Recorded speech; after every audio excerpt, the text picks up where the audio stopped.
Hello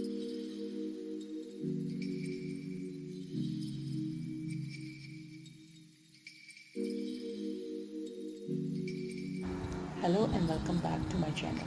Today we are going to discuss a psychiatric problem in the pregnancy and the postpartum. Women of the childbearing age they carry a high burden of the psychiatric disorders, particularly the depression and anxiety. The rate of the psychiatric disorders during the pregnancy they appear similar to the other cycle, such that it is 5 to 10%. And why it is important for the screening? Because the mental illness it is the leading cause of the maternal death in the UK. The majority of these deaths is a result from the suicide, which itself strongly associated with the perinatal depression. And overall, it occurs in 6 weeks antenatally and 12 weeks postnatally. So it is emphasizing that the early detection of the antenatal psychiatric disorders and the suicide identification is very important. Most psychiatric disorders in the pregnancy they go unrecognized and unrecorded in the absence of the systemic screening. Past history of the mental illness they has the predictor of the psychiatric disorder in the pregnancy. Routine screening should include a personal mental and health and the history and other vulnerability factors like the substance, alcohol, smoking and misuse. Ask about the family history of the bipolar and affective disorders. It confers a genetic vulnerability and the first episode is 7 times more likely to present in the immediate postnatal period. Also take the history of the personal family, financial issue and dispute in the household among the spouses, in-laws, family, tension and also result in the psychiatric illness. Now the planning a pregnancy with the psychiatric disorders. Women with the result recurrent endoscopic mental illness who want to have children, they may benefit from the pregnancy planning as if the relapse are predicted by the major life events, a medication holiday they can be tried before the conception, avoiding the complication of the relapse. Reproduction toxicology of the essential medication they can be minimized. Closer antenatal monitoring they can be planned and advanced.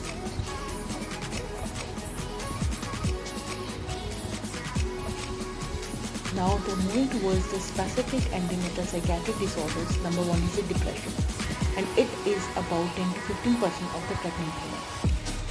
The major depressive disorder it is defined as at least the 2 weeks of the low mood or the loss of the interest or the pleasure associated with 5 symptoms like loss of appetite, insomnia or hypersomnia such that the excessive sleep and decreased energy or there is a fatigue, sense of worthlessness or the guilt. Suicidal identification and the suicidal thoughts are also very important. Risk factor for having the major depressive disorders in the pregnancy they include the pre-adolescent, teenager pregnancy, poor socioeconomic conditions, they have the preciousness or the current anxiety and unplanned pregnancy is also a very important factor for a major disorder, depressive disorder in pregnancy.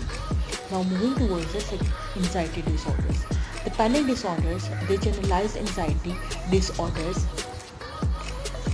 obsessive compulsive or disorders or are likely or relatively common in pregnancy. The symptoms which are important, they are the pervasiveness of the episode, fearfulness and avoidance of the autonomic arousal. Excessive reassurance seeking and they may be a feature but must identify any co-current depression. High antenatal anxiety is a predator of the postnatal depression. Psychological non-pharmacological treatment includes the cognitive behavior therapies. Okay, now move towards the bipolar disorder. It affects the woman of the childbearing age and it is very important. It is characterized by the excitability, irritability, overactivity, and it is often associated with the psychotic symptoms. It is associated with the twofold high risk of the admission postnatally than at other time.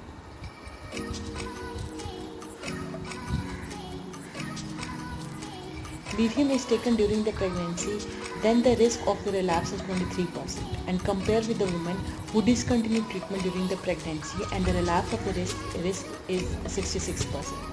Now moving towards the psychiatric medications.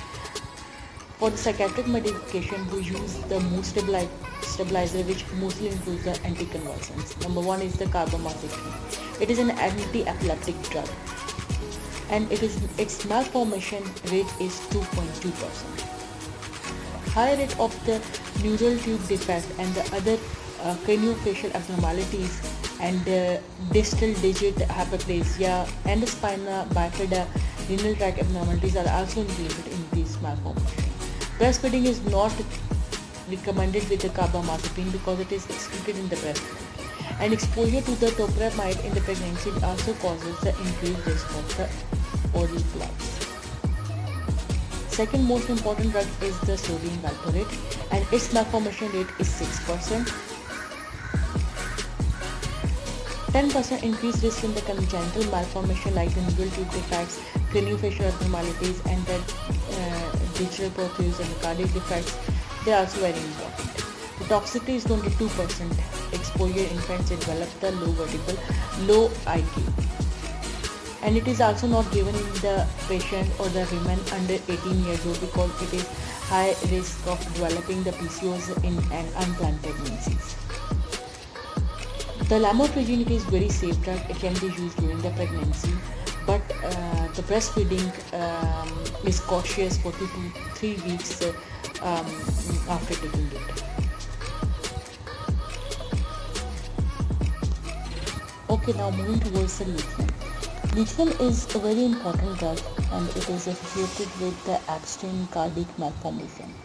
5% of the women with the bipolar affective disorder destabilizes on the lithium, but a relapse occurs within 40 weeks of stopping it.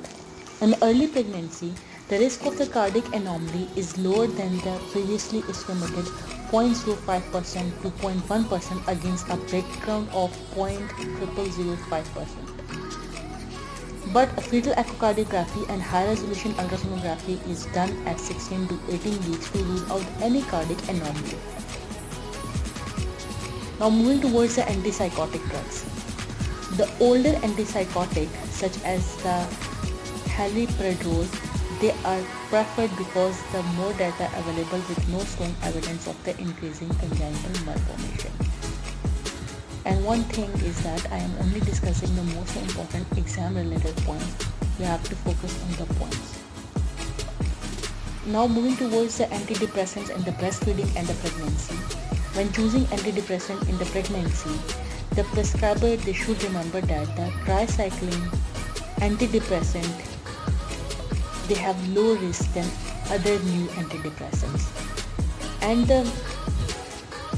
that the fluoxetine is an SSRI with a low known risk in the pregnancy, no risk of increased malformation with the tricyclic, and SSRIs in the late pregnancy they are associated with the increased incidence of the persistent pulmonary hypertension in infants. So it should be given cautious. Now postnatal depression, it also involves the 10 to 15% of the new mothers. The risk factors they again includes the current depression, anxiety, low or socioeconomic status, the preterm infant, or the complicated delivery. Same as for the major depressive disorders. The key features they are the tearfulness, irritability, anxiety, deprived sleep, and it is defined as 2 weeks of the low mode or low of interest or loss of interest. And how will you screen? The NICE guidelines they suggest that the few questions they must be asked to a patient in 4 to 6 weeks postnatal and 3 to 4 months postnatal. During past month, have you been bothered by feeling of the down or hopelessness? And during past month, have you been bothered by having the little interest in doing things? If she says yes, then ask, is there need you want help? And what about the treatment and recovery? The mild to moderate personality depression, they respond to the self-help and not directive counseling, and listening to motivational videos, to see the motivational videos, it helps a lot. Cognitive behavioral therapy, breastfeeding, they are not contraindicated in this disorder. 70% lifetime risk of the further depression and 25% risk of the depression following a subsequent deliveries. One has to keep this in mind. Postpartum blues, they can occur up to 80% of new postpartum women with the symptoms starting third day postpartum, and spontaneous resolve about after 10 days, with low mood, irritability, anxiety, fatigue, confusion. Symptoms they peak at 3 to 5 days after deliveries and resolve spontaneously by within 2 weeks. 25% cases, the symptoms they does not resolve and they need help. Now, puerperal psychosis, it is also very important, and it is present immediate postnatal, and associated with episodes of the bipolar affective disorders.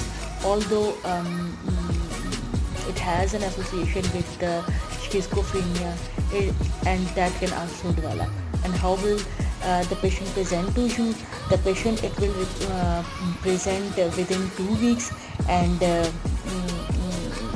the suicide rate is about 5%, and there is also a 4% rate of infanticide, and this is very important. One has to stay with the patient, and one has to take care of the baby while the patient is under treatment.